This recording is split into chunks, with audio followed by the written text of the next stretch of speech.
All right.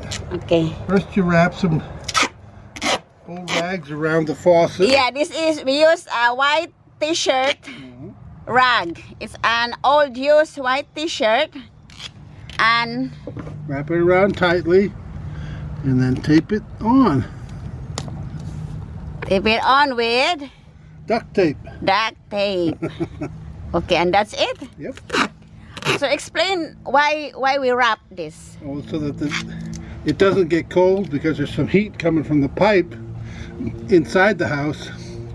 So by putting this on, it doesn't get cold right out here and break the pipe. Because it's gonna freeze this Monday. Right. So And when water freezes, it expands.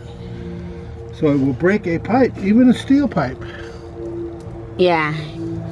And then so look guys, we take this off. This is for our front. This hose goes to our front house. It goes to the backyard. Yeah, you take that off and you just drain the hoses so they don't freeze. Yeah, because on Monday it's gonna snow.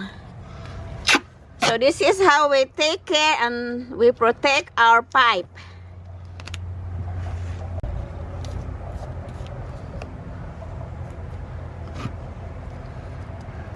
Guys, same as here, this is for our backyard hoses that goes to the garden. I use this hose to water my garden, my vegetables, and it's the same here. We wrap this too, and we remove the faucet. See, we remove this. This connects here. All right. Cold already.